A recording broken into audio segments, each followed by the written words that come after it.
School నుంచి ఇంటికి వచ్చిన తర్వాత మన కళ్ళు ఎవరు వెతుకుతాయి? తల్లిదండ్రులు. ఎగ్జాక్ట్ తల్లిదండ్రులు కూడా, తండ్రి లేనేలేడు దానిలో. తల్లి. అమ్మేది నాన్న కనబడ్డా సరే నాన్న కూడా అడిగే ఫస్ట్ క్వశ్చన్ ఏది? అమ్మ ఎక్కడ? అమ్మ పక్కిలో అమ్మ అమ్మ అమ్మ అమ్మ వచ్చేదాకా నువ్వు. ఇప్పుడు నేను ఛాలెంజ్ చేసి చెప్తున్నాను, 199 కాదు 100 మంది పిల్లలు ఎవరు ఇంటర్మీడియట్ కావచ్చు 10th క్లాస్ వాళ్ళు, వాడు ఫస్ట్ వచ్చిన తర్వాత వెతికేది ఏం తెలుసా? వాడు మొబైల్.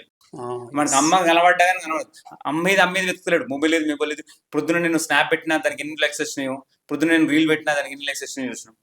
ఇక్కడ ఫెయిల్ కాలేదు మనం. తల్లిని వెతుకోవాల్సిన స్టూడెంట్ ఈ రోజు మొబైల్ వెతుక్కుంటుండు. దానికి కారణం ఎవరు? మనమే కదా. Childrens are carbon copy of parents. అవును. మీరు వాడికి ఏం తెలియదు, వాడి నువ్వేం చేస్తావో వాడు అదే చేస్తాడు. నువ్వు ఎట్లా నిలబడతావు వాడు అట్లా నిలబడతాడు. నువ్వేం పని చేస్తావు, నువ్వు మొబైల్ పట్టుకొని కూర్చున్నావు అనుకోండి, వాడు కూడా మొబైల్ పట్టుకొని కూర్చోవాలనుకుంటాడు. ఓకేనా? సో బయటికి తీసుకుపోయే వ్యవస్థ లేదు. చెప్పాను కదా, చాలా ఫంక్షన్లకు వెళ్తుంటాం కదా, వెళ్తుంటే ఫస్ట్ ఆఫ్ ఆల్ వీళ్ళు తీసుకురా, వీళ్ళు తీసుకుపోరు ఫంక్షన్లో. ఓకేనా?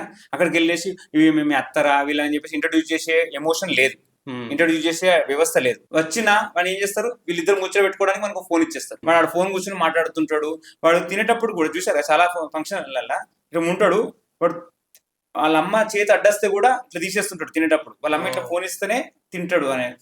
మా వాడు ఫోన్ లేకపోతే తినలేడు అని చెప్పేసి అంటే 2 రోజులు ఎండింది అనుకో, 3వ రోజు వాడు ఫోన్ దగ్గర రాడు, అన్నం దగ్గరకు వస్తాడు. అంత ధైర్యం లేదా నీకు? అంత ప్రేమ ఏంది ఇప్పుడు ఇళ్ళ మీద? ఫస్ట్ లో కూడా చెప్పాను, మీరు సర్జరీ చేయాలి, పెయిన్ కిల్లర్ ఇవ్వద్దు. పెయిన్ కిల్లర్ ఏంటి? మనం ఫోన్ ఇచ్చేసి తినిపించడం. సర్జరీ ఏం తెలుసా? నువ్వు ఫోన్ ఇయ్యా, తింటే తిను, లేకపోతే ఏమైనా చేసుకో. ఫోన్ ఇయ్యా, చదివితే చదువు, లేకపోతే నీ ఇష్టం అనే విషయాన్ని మనం గట్టిగా నిలబడితే ఎందుకు రాను?